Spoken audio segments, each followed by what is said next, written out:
கிறிஸ்துவுக்குள் மிகவும் பிரியமான என் அன்பு சகோதர சகோதரிகளுக்கு இயேசு கிறிஸ்துவின் இனிய நாமத்தில் என் அன்பின் வாழ்த்துக்களை சொல்லிக் கொள்கிறேன்.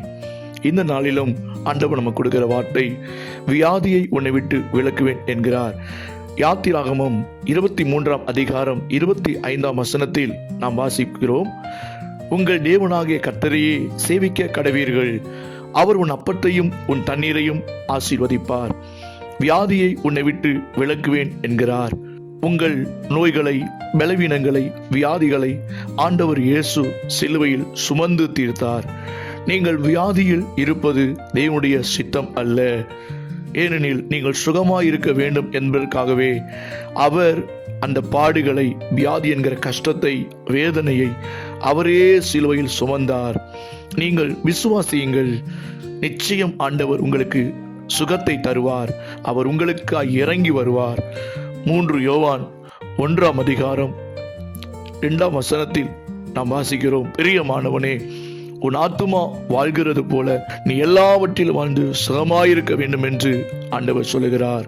மத்தேயு சுவிசேஷம் 8 அதிகாரம் 2 வசனத்தில் நாம் வாசிக்கிறோம், ஆண்டவராக இயேசு கிறிஸ்து மலை பிரசங்கம் செய்து அவர் கீழே இறங்கி வருகிறார். அப்பொழுது ஒரு குஷ்டரோகி ஒருவன் ஆண்டவரிடத்தில் வந்து, ஆண்டவரே, உமக்கு சித்தமானால் என்னை சுத்தமாக்க உம்மால் ஆகும் என்று கேட்டான். அதற்கு ஆண்டவர் இயேசு சொன்னார், எனக்கு சித்தம் உண்டு, நீ சுத்தமாகு என்று சொல்லி அவனை அங்கே சுகமாக்கினதை நாம் வாசிக்க முடியும். அந்த இயேசு இன்றைக்கும் உங்களை சுகமாக்க வல்லவராக இருக்கிறார். அது மாத்திரமல்ல, மார்க்கு சுவிசேஷம் 5 அதிகாரம் 25 வசனம் முதற்கொண்டு 34 வசனம் வரையிலும் நாம் வாசிப்போமானால், அங்கே 12 வருடம் பெரும்பாடுள்ள ஸ்திரியை குறித்து சொல்லப்பட்டிருக்கிறது. 12 வருடம் பெரும்பாடுள்ள ஸ்திரீ மிகுந்த வேதனைப்பட்டு கொண்டிருக்கிறாள். தன்னுடைய பணத்தை எல்லாம் மருத்துவரிடத்தில் போய் கொடுத்து அவள் தன்னுடைய சரீர சுகத்துக்காய் செலவு செய்கிறாள்.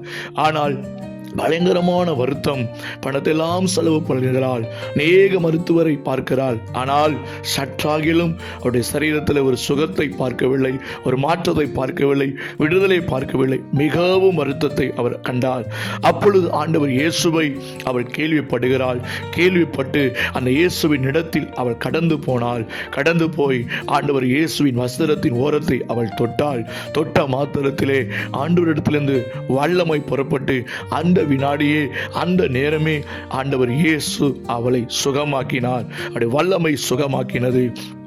இந்த நாளிலும் உங்கள் வேதனையை நீக்கி உங்களை சுகமாக்க இயேசு வல்லவராயிருக்கிறார்.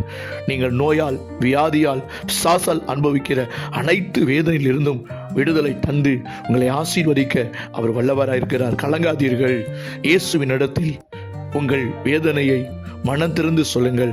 உங்கள் வியாதி பிரச்சனைகளை, உங்கள் பலவீனத்தின் பிரச்சனைகளை அவரிடம் சொல்லுங்கள். கட்டாயம் அவர் உங்களுக்காக இறங்குவார், உங்களுக்கு உதவி செய்வார். பாவத்தினால் வந்த வியாதியாக இருக்கலாம், சாபத்தினால் வந்த பரம்பரை வியாதியாக இருக்கலாம், பிசாசால் மந்திர பிள்ளி சுனியத்தால் வந்த வியாதி பலவீனமாக இருக்கலாம். அனைத்து வியாதி பலவீனத்திலிருந்தும் நோயிலிருந்தும் உங்களை விடுவித்து உங்களை சுகமாக்க இயேசு வல்லவராக இருக்கிறார். ஜெபிப்போம். அன்பின் பிதாவே, இரட்சகர் இயேசுவின் நாமத்தில் அப்பா, இந்த செய்தியை கேட்கிற ஒவ்வொரு பிள்ளைகளுக்காகவும், சகோதர சகோதரிகளுக்காகவும் உம்மை நோக்கி நான் ஜெபிக்கிறேன். வியாதியை உன்னை விட்டு விலக்குவேன் என்று இன்றைக்கும் எங்களோடு பேசி இருக்கிறீரே. உம்முடைய வார்த்தையின்படி ஆண்டவரே, மனதுருக்கம் உள்ள தெய்வம், மன்னிக்க தயவு பெருத்த தெய்வம், உம்முடைய வல்லமை உள்ள, மனதுருக்கம் உள்ள உம்முடைய கரத்தை உம்முடைய பிள்ளைகளுக்கு நேராய் நீட்டும். உம்முடைய பிள்ளைகளை கரத்தால் தொட்டு அத்தனை வியாதியிலிருந்தும், பலவீனத்திலிருந்தும், நோயிலிருந்தும், சாசால் உம்முடைய பிள்ளைகள் அனுபவிக்கிற உபத்திரவத்திலிருந்து, கட்டிலிருந்து, போராட்டத்திலிருந்து ஒரு விடுதலை தருமடியா நான் ஜெபிக்கிறேன். இயேசுவின் நாமத்தில் ஒரு சுகத்தை ரிலீஸ் பண்ணுகிறேன். ஒரு சுகம் இப்பொழுதே உண்டாவதாக, சரீரத்தில் அற்புதம் நடப்பதாக. வியாதி பலவீனங்கள் ஐயா, நோய்களுக்கு பின்பாய் போர் புரிகிற எல்லா சத்துரின் வல்லமைகளை, சாசின் கிரிகளை இயேசுவின் நாமத்தில் கடிந்து கொள்கிறேன். இப்பொழுது விலகி போவதாக. இயேசு கிறிஸ்துவின் நாமத்தில் ஜெபிக்கிறேன் நல்ல பிதாவே. ஆமேன், ஆமேன்.